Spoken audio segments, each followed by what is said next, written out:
Good morning विद्यार्थी मित्रों।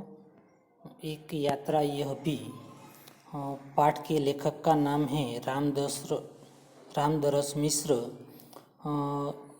ये जो पाठ है उस पाठ का साहित्य प्रकार है कहानी। प्रस्तुत कहानी एक रिक्शा वाले से संबंधित है। शिक्षित रिक्शा वाले के पास इंसानियत से भरा हुआ दिल है। वह संकट में पड़ी हुई एक युवती से विवाह कर लेता है। स्त्रियों के प्रति रिक्शा वाले युवक का मानवीय दृष्टिकोण और उसके रिक्शे में सवारी करने वाले पति पत्नी से उसकी आत्मीयता का हमारा दिल छू लेते हैं। रामदरस मिश्र जिनका जन्म 1924 में हुआ था। रामदरस मिश्र जी हिंदी साहित्य में प्रथम कोटि के साहित्यकार हैं। उन्होंने कहानियाँ, काव्य, उपन्यास आदि क्षेत्रों में अपनी कलम चलाई है। उनका बहुचर्चित उपन्यास हैं जल टूटता हुआ और प्राणी के प्राचीर। उनकी कविताओं में बेरंग बेनाम चिट्ठियाँ, पक गई है धूप, जुलूस कहाँ जा रहा है, आम के पत्ते और उनकी कहानी संग्रहों में खाली घर, बसंत का एक दिन, 61 कहानियाँ, मेरी प्रिय कहानियाँ उनकी लिखी हुई कहानियाँ हैं। ये जो पाठ है उस पाठ के बारे में अब हम उनका जो सार है उस सार को समझने का प्रयत्न करेंगे। लेखक कहते हैं कि मैं बहुत यात्रा बेरू हूँ। यात्रा बेरू यानी कि यात्रा करने से डरने वाला। यात्रा पर निकलते समय डर बना रहता है कि पता नहीं कैसे कैसे लोगों से पाला पड़ेगा। तो लेखक सोचते हैं कि मैं यात्रा करने से बहुत डरता हूँ और जब भी यात्रा पर निकलता हूँ उसी समय मुझे डर लगता है कि वहाँ पर यात्रा में कैसे कैसे लोगों से मेरी मुलाकात होगी। सबसे बड़ी असहजता तो अनुभव होती है अंट संट किराया मांगने वाले ऑटो वालों से। अंट संट का अर्थ होता है मनमाना, जो मर्जी में आए वह, ऐसा निरंकुश। नए शहर में कैसे कैसे लोग मिलेंगे यह चिंता भी बनी होती है। इस बार एक डॉक्टर से मिलने के लिए ग्वालियर जाना पड़ा। जो लेखक हैं रामदरस मिश्र, उनको एक बार एक डॉक्टर को मिलने के लिए ग्वालियर जाना पड़ा। उसके साथ उसकी पत्नी भी साथ थी, पत्नी भी उनके साथ थी, इसलिए आश्वस्त थे। आश्वस्त का अर्थ होता है तसल्ली, आश्वासन।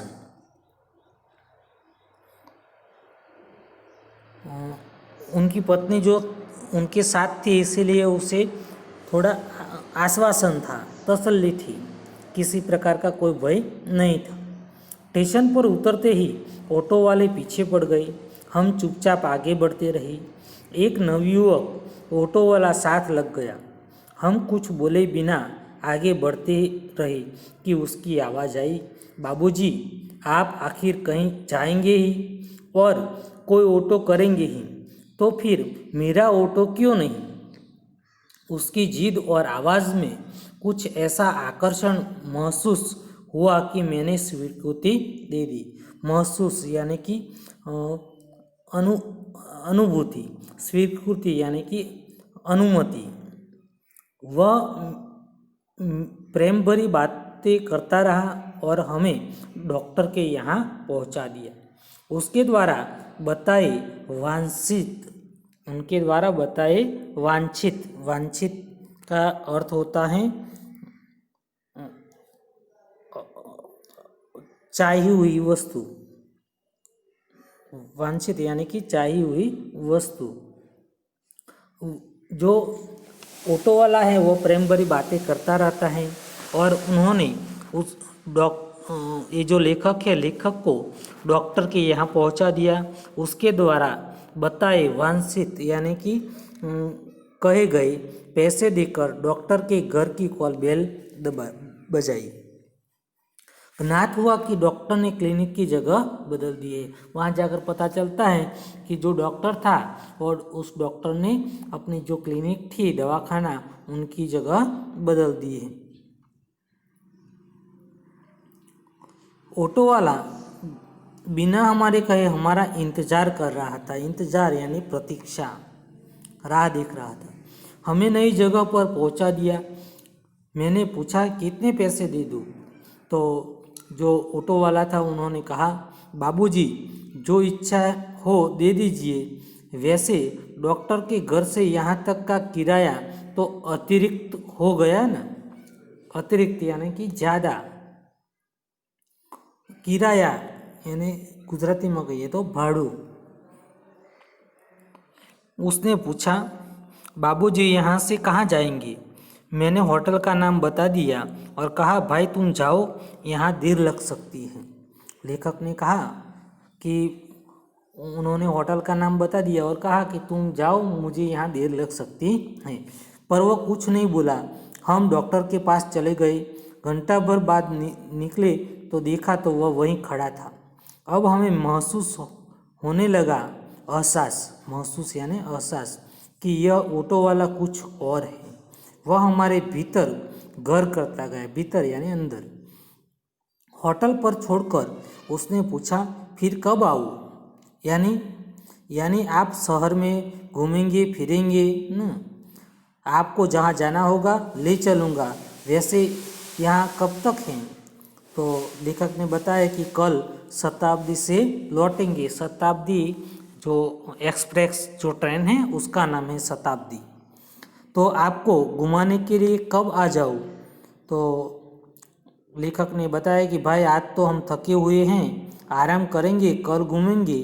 ठीक है बाबूजी, यह रहा मेरा मोबाइल नंबर, मुझे फ़ोन करके बुला लीजिए। ऐसा कहकर उन्होंने अपने पास जो कार्ड था, मोबाइल नंबर था, वह दिया। अरे तुमने अपना नाम तो बताया ही नहीं। लेखक ने जो ऑटो वाला था उनको पूछा कि तुमने तो अपना नाम ही नहीं बताया। तो ऑटो वाले ने बताया कि मेरा नाम मोहन है। तो लेखक ने कहा कि मोहन अच्छा नाम है। दूसरे दिन घूमने का कार्य शुरू हो गया। वह बहुत प्रेम से एक के बाद एक स्थान दिखाता गया और मुझे, बाबूजी और उनकी पत्नी को अम्मा, लेखक को मोहन जो है बाबूजी कहता है और उनकी जो पत्नी है उनको अम्मा नाम से संबोधित करता था। घुमा कर होटल पर लौटे तो चाय पीने के लिए उसे भी कमरे में बुला लिया। वह बहुत संकोच के साथ आया। संकोच यानी कि झिझक, हिचकिचाहट के साथ वह ऊपर आया। चाय पान के साथ हमारी पारिवारिक वार्ता शुरू हुई। परिवार की जो वार्ता है शुरू हो गई। पत्नी ने पूछा, बेटे तुम ग्वालियर के हो? तो मोहन है जो रिक्शा वाला, उन्होंने कहा, नहीं अम्मा, मैं मूलतः आगरा का हूँ। यानी कि मैं आगरा का रहने वाला हूँ, यहाँ आना पड़ गया। हमें लगा कि वह यह कहते कहते कुछ भर आया है, इसलिए चुप रहे। लेकिन वह स्वयं बोलने लगा, आगरा में अपना घर है, माँ बाप तो बचपन में ही गुजर गए, बड़े भाई ने मेरी परवरिश की, भाई वकील है और मैं भी बीए पास हूँ। बीए पास यानी कि जो कॉलेज हैं उनके 3 वर्ष किए हैं, 3 साल पढ़ाई की है। कोई नौकरी खोज रहा था कि इतना कहकर चुप हो जाता है और एक चुप्पी सी छा गई। यानी कि कोई कुछ बोलता नहीं है। हमें लगा कि इसके साथ कोई अवांछित घटना घटी है। अवांछित यानी कि न चाही हुई घटना घटी है। उसे छेड़ा नहीं, किंतु उसने फिर कहना शुरू किया, मैं नौकरी की तलाश में इधर उधर भटक रहा था।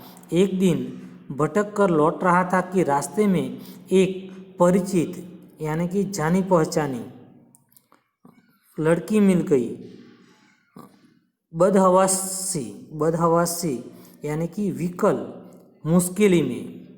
गिड़गिड़ाती हुई बोली, मोहन मुझे बचा लो। क्यों, क्या हुआ, मोहन ने पूछा। तो उन्होंने, उस लड़की ने बताया कि मेरे माँ बाप एक अधेड़ के साथ मुझे बेच रहे हैं। अधेड़, अधेड़ का अर्थ होता है अधिक उम्र का, प्रौढ़। मेरे माँ बाप एक अधेड़ यानी कि जो बड़ी उम्र का है उनके साथ मुझे बेच रहे हैं। मैं कुएं में गिरकर जान दे दूंगी, किंतु उस खुसट अधेड़ के साथ नहीं जाऊंगी। खुसट यानी अप्रिय, जो प्रौढ़ हैं उनके साथ नहीं जाऊंगी। मैं बहुत असमंजस में पड़ गया, क्या करूं, कर भी क्या सकता हूँ। मुझे लगा कि स्टेशन चलना चाहिए। वहाँ उसे ले गया और थानेदार से हकीकत बयान की। हकीकत जो थी वह वास्तविकता, सच्चाई जो हवालात यानी कि जो जेल ऑफिसर थे उनको बताई। तो उन्होंने बताया कि वे कुछ देर सोचते रहे कि क्या किया जा सकता है। जो हवालात के जेल ऑफिसर थे वह कुछ देर सोचते रहे। थानेदार साहब ने बोले, इसकी एक एफआईआर लिखकर इसके माँ बाप को हवालात में बंद कर देता, लेकिन फिलहाल यानी कि इस समय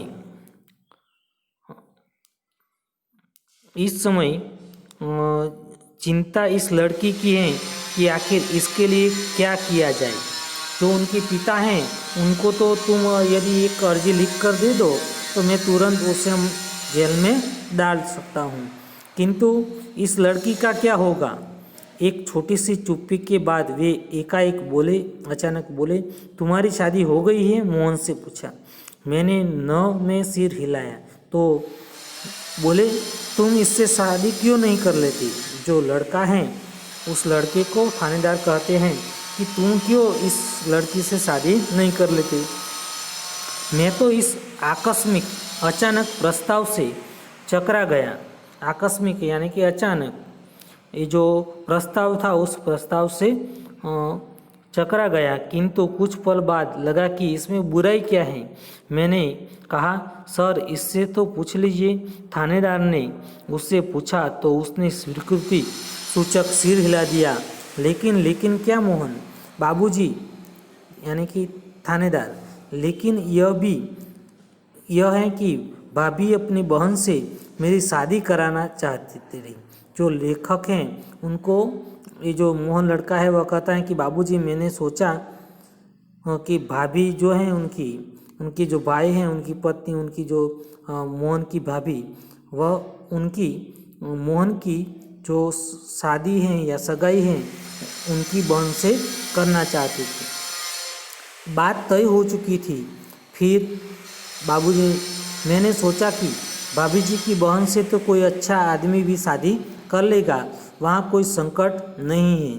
लेकिन इस लड़की की तो जिंदगी खतरे में है। लड़की सुंदर भी है और परिचित भी। सबसे अहम बात यह है कि वह उस समय संकट में है, मुश्किल में है।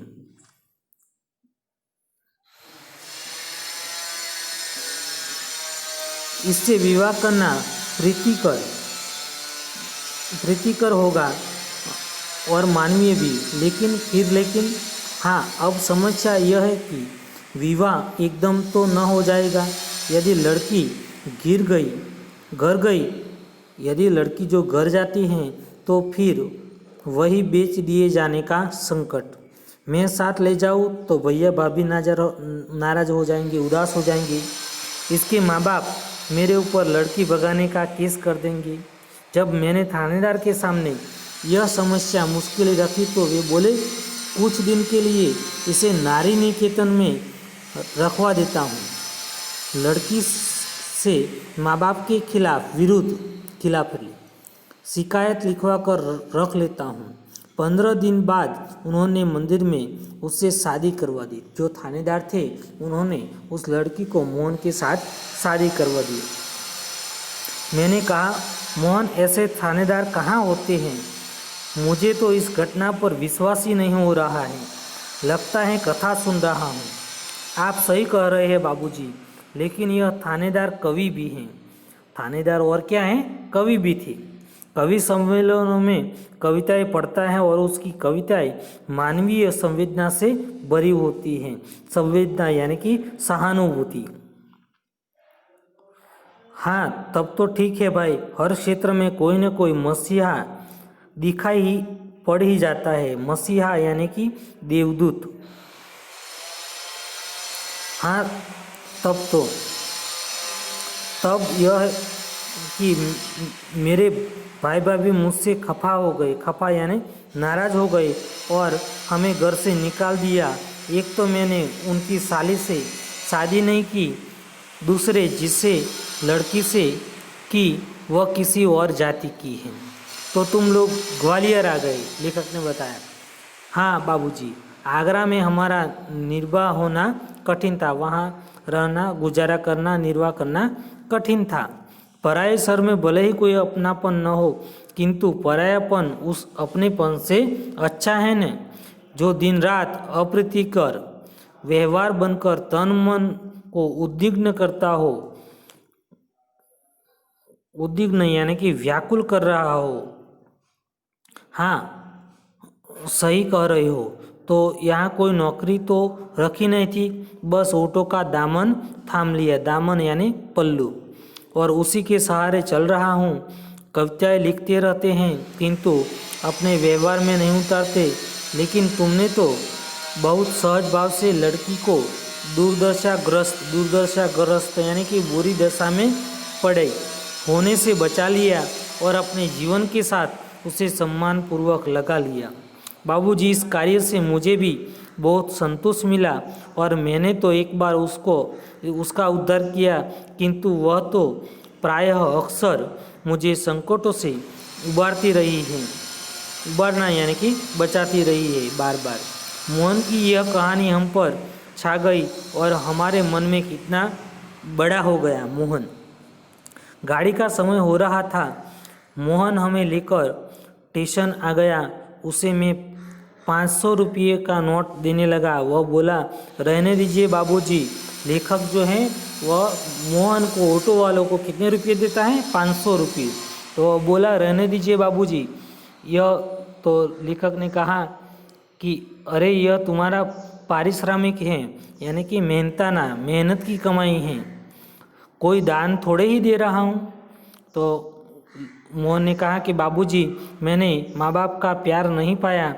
कल से ही लग रहा है कि मुझे माँ बाप मिल गए हैं। इस सुख के आगे पैसों का तो कुछ भी मोल नहीं। मोल यानी कीमत। पैसा तो और लोगों से कमा ही लेता हूँ। तो लेखक ने कहा, बेटे, लेकिन मेरी भी तो सोचो। मैं बेटे का शोषण कैसे कर सकता हूँ? लेकिन यह तो बहुत है, इतना लूँगा तो आपका शोषण हो जाएगा। यह कहकर वह 500 का नोट लेकर 300 वापस करने लगा। तो बोला, मुझे इतना पराया न कीजिए बाबूजी। हाँ, जब भी ग्वालियर आइए मुझे बुला लीजिए। मेरा फ़ोन नंबर तो आपके पास है ही। तो जब लेखक ने 500 रुपये दिए तो ये जो मोहन है ऑटो वाला, वह 300 रुपया वापस देना चाहता है, लेकिन लेखक लेते नहीं हैं। हाँ, लेकिन मेरी एक शर्त है। वह क्या बाबूजी? ये 500 रुपये चुपचाप तुम्हें ही लेने पड़ेंगे। उसने 300 रुपये अपने जेब में रख लिए, जैसे कह रहा हो, यह कैसी शर्त आपने रख दी बाबूजी? कुछ क्षण पल बाद बोला, बाबूजी, आपका फ़ोन नंबर तो मेरे फ़ोन पर आ ही गया है। कभी कभी फ़ोन करता रहूँ क्या? हाँ भाई, हाँ, शौक़ से, मुझे अच्छा लगेगा, लेखक ने कहा।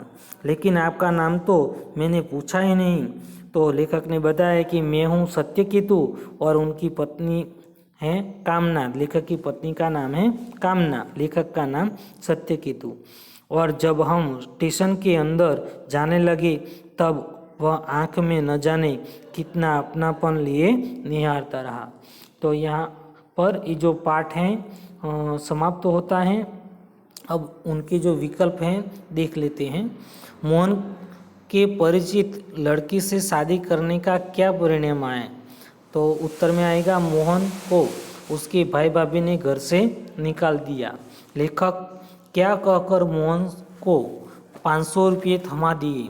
मैं अपने बेटे का शोषण कैसे कर सकता हूँ? लेखक श्री को सबसे बड़ी असहज किससे अनुभव होती है? तो अंट शंट किराया मांगने वालों से। मोहन लड़की को अपने घर क्यों नहीं ले जा सकता था? क्योंकि लड़की के माँ बाप उस पर लड़की भगाने का केस कर देंगे, मोहन को लगता है। लड़की को किस परिस्थिति ने मोहन को उसके साथ शादी करवाने के लिए विवश किया? तो वह लड़की संकट में थी, इसलिए। मोहन की शादी कहाँ तय होनी थी? मोहन की भाभी की बहन से। मोहन मूलतः कहाँ का रहने वाला था? तो आगरा का। लेखक श्री रामदर्श डॉक्टर से मिलने कहाँ गए थे? ग्वालियर में। लेखक श्री जब डॉक्टर के वहाँ पहुँचे तब उन्हें क्या ज्ञात हुआ? डॉक्टर ने क्लिनिक की जगह बदल दी है। लेखक ने मोहन को कितना किराया देना चाहा? तो 500 रुपये। लड़की को वापस अपने घर छोड़ देने पर मोहन को क्या समस्या थी? लड़की को उसके माता पिता फिर से वापस बेच देंगे। थानेदार ने मोहन को क्या सुझाव दिया? उस परिचित लड़की से शादी कर लेने का। मोहन कितना पढ़ा था? तो BA पास था। मोहन उस परिचित लड़की को कहाँ ले गया? तो पुलिस स्टेशन। लेखक श्री रामदरस मिश्र स्वभाव के कैसे हैं? यात्रा भीरु, यानी कि यात्रा करने से डरते हैं। मोहन लेखक और उनकी पत्नी को क्या नाम से संबोधित करता था? बाबूजी और अम्मा। रिक्शा वाले का क्या नाम था? तो मोहन। लेखक को यात्रा पर निकलते समय क्या डर रहता है? कैसे कैसे लोगों से उनका पाला पड़ेगा? मोहन ने किराया लेने से क्यों इनकार किया? क्योंकि मोहन को लेखक और उनकी पत्नी में अपने माता पिता दिख रहे थे। मोहन को जो परिचित लड़की मिली थी उसे क्या तकलीफ थी? उसके माँ बाप उसे एक अधेड़ के साथ बेच रहे थे। मोहन का बड़ा भाई क्या करता था? तो उनका बड़ा भाई वकील था। थानेदार ने शादी होने तक लड़की को कहाँ बेच देने का सोचा? नारी निकेतन में। तो यहाँ पर ये जो पाठ है एक यात्रा, यह भी समाप्त होता है। मैंने स्वाध्याय अगले तास में भेज दिया था, आपने लिख दिया होगा। अस्तु, जय हिंद।